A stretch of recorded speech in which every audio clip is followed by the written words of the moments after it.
पत्नी और 2 साल के बेटे का रेता गला, फिर एसआई ने ट्रेन से कट कर दी जान।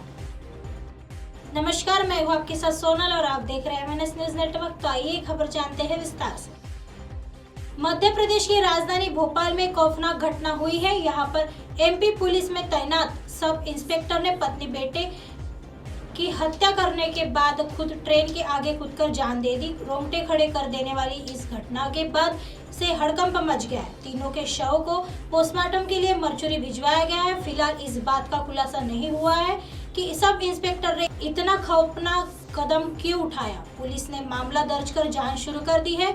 वहीं सब इंस्पेक्टर के परिवार की मौत की खबर से पुलिस विभाग और परिवार में शोक का माहौल है। जानकारी के मुताबिक कोलार रोड के ललिता नगर इलाके में शनिवार को उस वक्त हंगामा मच गया जब एमपी पुलिस में पदस्थ एसआई सुरेश तायड़े की पत्नी और 2 साल के बच्चे का शव घर में ही गलारेत हुआ मिला।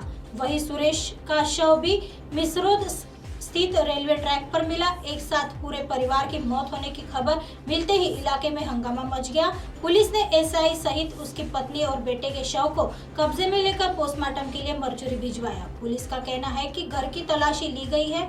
लगता है सुरेश ने पहले पत्नी और बेटे की हत्या की और फिर खुद भी सुसाइड कर लिया। पुलिस के मुताबिक सुरेश ने ऐसा क्यों किया, इस बात का फिलहाल पता नहीं चल सका है। परिवार और बाकी के लोगों से पूछताछ की जा रही है। केस दर्ज कर लिया गया है। मामले में जांच जारी है। स्पेशल ब्रांच में थी तैनाती। सामने आया है कि सुरेश तायड़े भोपाल में विशेष शाखा में एसआई के पद पर तैनात था और वह टेक्निकल सेल प्रभारी था। सुरेश के इस कदम से उसके साथी पुलिसकर्मी भी हैरान हैं। पुलिस की जांच में सामने आया है कि सुरेश ने साल 2017 में लव मैरिज की थी। दंपति का एक बेटा था कि जो कि 2 साल का था। आने वाली 17 मार्च को बच्चे का जन्मदिन था। आइए बढ़ते हैं अगली खबर की तरफ। जमीन हासिल करने के लिए भांजे ने मामा की गला दबाकर की हत्या, साथी सहित गिरफ्तार। जिले के मटौन थाना क्षेत्र के ग्राम मोहनपुरवा में शुक्रवार को हुई बुजुर्ग की हत्या का पुलिस ने 24 घंटे के अंदर खुलासा कर दिया। पुलिस ने हत्या में मृतक के अभियुक्त भांजे सहित 2 लोगों को गिरफ्तार किया है। भांजे ने मामा की जमीन हासिल करने के लिए साथी के साथ मिलकर हत्या की वारदात को अंजाम दिया था। अपर पुलिस अधीक्षक लक्ष्मी निवास मिश्रा ने शनिवार को बताया कि शुक्रवार को थाना मटौंद क्षेत्र के मोहनपुरवा गांव में एक बुजुर्ग का शव उसके घर में बरामद हुआ था, जिसके संबंध थाना मटौंद पर अज्ञात अभियुक्तों के विरुद्ध अभियोग पंजीकृत कर मामले की छानबीन की जा रही थी। मृतक का भांजा नीतू वर्मा, जो लगभग 2 महीने पहले से मृतक के पास ही रह रहा था और उनकी देखभाल करता था, घटना के बाद से फरार चल रहा था, जिसे संदिग्ध मानकर तलाश की जा रही थी। उसे गोयरा मुगली चौराहा बांदा महोबा रोड से हिरासत में लेकर कड़ाई से पूछताछ की गई। जांच में पता चला कि अभियुक्त नीतू वर्मा के मामा भवानीदीन उर्फ भवनिया अविवाहित थे और कुष्ठ रोग के साथ चलने फिरने में असमर्थ थे। मृतक के नाम करीब 8 बीघे जमीन थी, जिसे पूर्व में वे अभियुक्त की सगी मौसी मृतक की छोटी बहन के लड़कों के नाम वसीयतनामा कर चुके थे। कुछ समय तक मौसी के लड़कों ने मामा की देखभाल की, फिर छोड़कर चले गए। इस पर नीतू वर्मा ने एक वकील की सलाह पर उस जमीन को अपने नाम वसीयत कराने के लिए सपरिवार मामा के पास रहकर उसकी देखभाल करने लगा। मृतक ने खुश होकर अपनी आधी जमीन अभियुक्त नीतू वर्मा के नाम वसीयत कर दी। शेष आधी जमीन को भी वसीयत करने के लिए नीतू मृतक पर दबाव बनाता रहा, लेकिन मृतक द्वारा गांव के लोगों के उकसाने पर सारी जमीन किसी और को बेचने की धमकी दी जा रही थी। इसी बात से परेशान नीतू ने सारी जमीन हासिल करने के लिए अपनी सारी साथी रामकरण पुत्र नाम जगदेव निवासी अगबई थाना खन्ना जनपद महोबा के साथ मिलकर 9 मार्च की रात्रि में घर में जाकर मामा का गमछे से मुंह, नाक व हाथ से गला दबाकर उसकी हत्या कर दी गई और वह से फरार हो गए। वारदात के बाद वह साथी के साथ दिल्ली भागने की फिराक में था, लेकिन पुलिस टीम ने गिरफ्तार कर लिया। आइए बढ़ते हैं अगली खबर की तरफ। ठगों के नए जाल से रहे सावधान।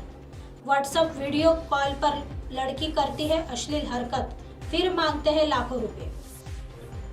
साइबर फ्रॉड करने वाले अपराधियों ने लोगों को ब्लैकमेल करने का नया तरीका निकाल लिया है। यह साइबर अपराधी अब खास के साथ आमजन को भी अपना निशाना बना रहे हैं। वीडियो कॉल के जरिए ब्लैकमेलिंग का आजकल गोरख धंधा चल रहा है। यदि आपके पास किसी भी अज्ञात नंबर से वीडियो कॉल आए तो सतर्कता बरतें। कॉल अटेंड करने पर आप ब्लैकमेलिंग का शिकार हो सकते हैं। वाराणसी के वरिष्ठ अपराध संवाददाता अरशद आलम बताते हैं कि साइबर अपराधी आपका नंबर किसी भी सोशल मीडिया अकाउंट से निकाल लेते हैं, फिर नंबर पर वीडियो कॉल करते हैं। कॉल करने वाली महिला न्यूड रहती है।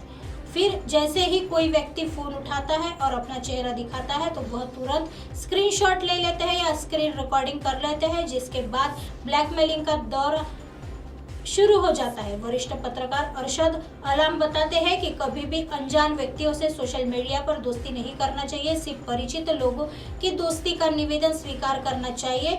फ्रेंड लिस्ट में जुड़ने के बाद भी यदि किसी दोस्त की गतिविधि संदिग्ध लगती है तो तत्काल उसे प्रोफाइल से अनफ्रेंड कर ब्लॉक कर दे।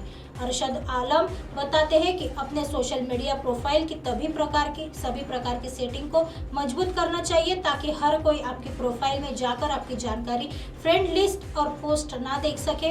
कभी भी किसी अनजान को अपना नंबर नहीं देना चाहिए। यदि अनजान नंबर से वीडियो कॉलिंग आपने रिसीव भी कर ली तो फ्रंट कैमरा पर अपनी उंगली रखकर छुपा दी। इसके बाद साइबर अपराध होने पर टोल फ्री नंबर 155260 पर तत्काल सूचना देने के साथ ही संबंधित थाने में तुरंत शिकायत दर्ज कराए। साइबर ठगों का सटीक हथियार है कॉल स्पूफिंग। साइबर ठगों का सटीक हथियार बन गया है। ऐसी खबरें फिर लेके आएंगे इसी समय इसी जगह। तब तक देखते रहे MNS न्यूज नेटवर्क। नमस्कार।